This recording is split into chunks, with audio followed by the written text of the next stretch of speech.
3일차.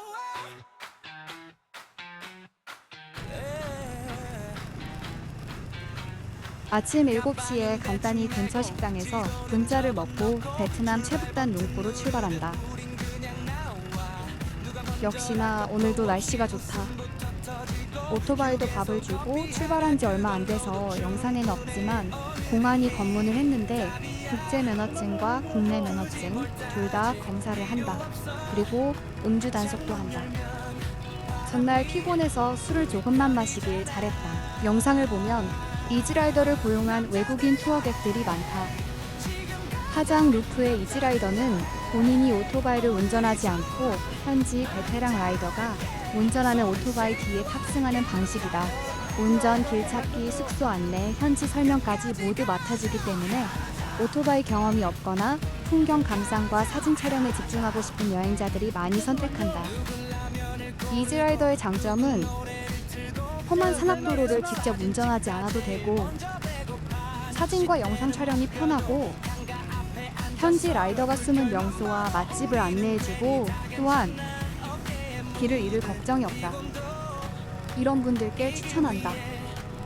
국제면허가 없는 사람, 오토바이 초보자, 동승류 여행을 선호하는 분, 하장의 풍경을 온전히 감상하고 싶은 분, 사진, 영상 촬영이 목적이신 분. 비용은 최근 기준으로 3박 4일 기준 300불에서 400불 정도이며 숙소의 개인실과 단체실, 식사 포함 여부에 따라 달라진다. 하노이의 투어 업체들이 많음으로 비교해보면 좋을 듯하다. 2026년 4월 19세 영국인 여행자 올라 웨이츠가 하장 루프를 여행하던 중 오토바이에서 떨어진 뒤 트럭과 충돌해 사망하는 사고가 발생했다. 이 사건 이후 하장 루프 안전 문제가 국제적으로 크게 보도되었다. 여행자 커뮤니티에서는 비 오는 날 노면이 미끄러워 넘어지거나 트럭과의 충돌로 중상을 입은 사례가 꾸준히 보고되고 있습니다. 특히 응급 의료시설이 부족해 중상 발생 시 하노이까지 실시간 이송되는 경우도 있다. 업체 선정 시 안전하고 믿을 수 있는 업체로 신중히 선정해야 된다. 이런 경우는 이지라이더뿐만 아니라 개인 라이더들 역시 조심해야 한다. 말이 무섭게 나 역시 포트홀에 빠져서 넘어졌다.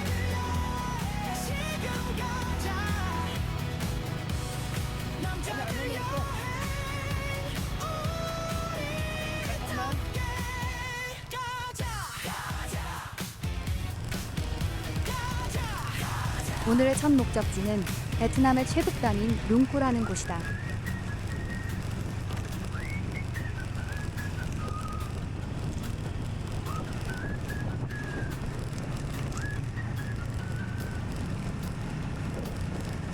멀리 룽푸탑이 보인다. 최북단 룽푸 국기탑은 오토바이를 주차하고 계단을 많이 올라가야 된다. 입장료는 4만 동으로 기억하는데 정확하진 않다. 룽푸는 베트남 북부 하장성에 위치하고 있으며 중국 국경에서 약 3km 거리이다. 하장 루프 라이딩 코스의 대표 명소다. 국기탑 높이는 33m이며 계단을 오르면 중국과 베트남의 산악 풍경을 한눈에 볼 수 있다. 동반에서 룽푸까지는 50분 정도 소요된다. 우리는 다시 동반을 지나 두 번째 목적지인 스카이워크로 향한다.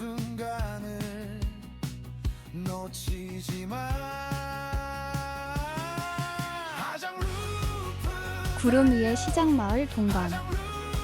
동반은 해발 약 1000m의 고원에 자리 잡은 마을로 수백 년 동안 흐몽족, 따이족, 노로족 등이 모여 물건을 사고 파는 교역 중심지였다. 중국 윈난성과 연결되는 산악교역로 덕분에 자연스럽게 시장이 형성되었고 지금도 일요일 시장은 지역 주민들의 중요한 만남의 장소이다. 동반과 시가지에는 100년이 넘은 석조 건물들이 남아있다. 프랑스 식민지 시대 건축 양식과 중국 흐몽 문화가 섞여 독특한 분위기를 만들어내며 밤이 되면 붉은 등불이 켜져 마치 시간이 멈춘 듯한 풍경을 볼 수 있다.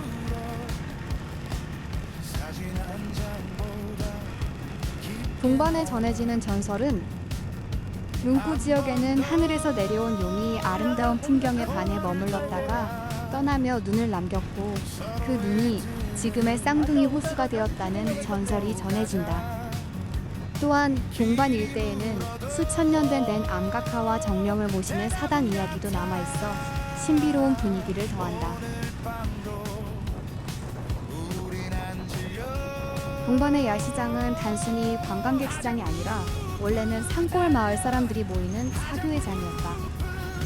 예전에는 흐몽족, 다오족, 따이족, 젊은이들이 멀리 떨어진 산골에서 며칠씩 걸어와 시장에서 물건을 사고 팔고 노래를 부르며 배우자를 찾기도 했다.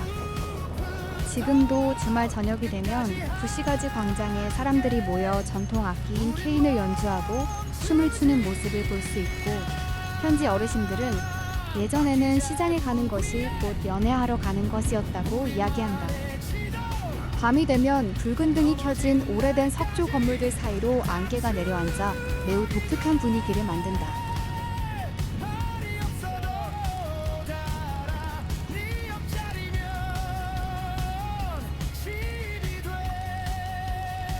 가는 길 중간중간에 도로공사 현장이 많다.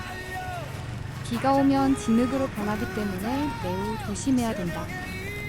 또한 실제 라이딩 중 제일 무서웠던 게 낙석이었다.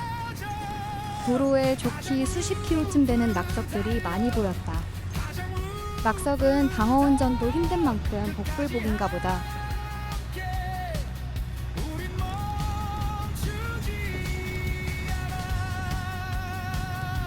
동반을 지나 마피렌 패스로 향하는 중 아침에 단속 중이던 공안들을 다시 만났다. 그들은 우리가 아침에 봤던 한국 사람이란 걸 알고는 그냥 가라고 했다. 신들의 공안들이다.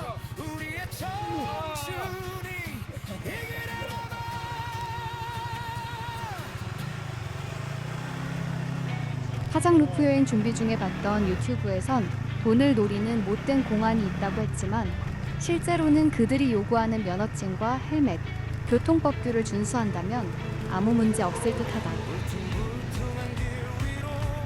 화장 루프에서는 공안 단속이 최근 몇 년간 관광객 증가와 사고가 늘면서 단속이 강화되는 추세다. 단속이 자주 있는 구간: 화장 시내 출구, 옌민, 동반, 메오박, 룽꾸 국기탑 인근 국경지역. 반면 마피렌 패스 자체에는 단속이 적은 편이지만 전후 구간에서 검문을 만날 수 있다. 주로 확인하는 것은 여권 또는 신분증, 오토바이 등록증, 헬멧 착용 여부, 음주 여부이며 국제운전 면허증 및 모터사이클 면허 자격.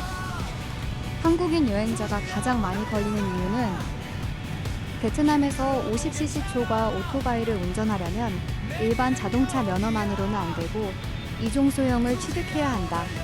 이를 갖추지 못하면 벌금 대상이 될 수 있다.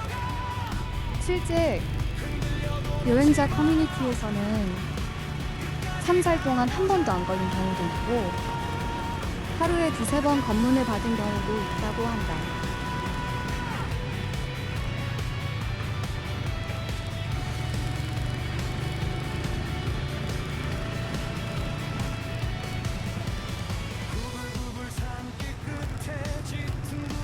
베트남 하장성의 동반 지역은 평균적으로 해발 약 1000에서 1200m에 위치해 있다.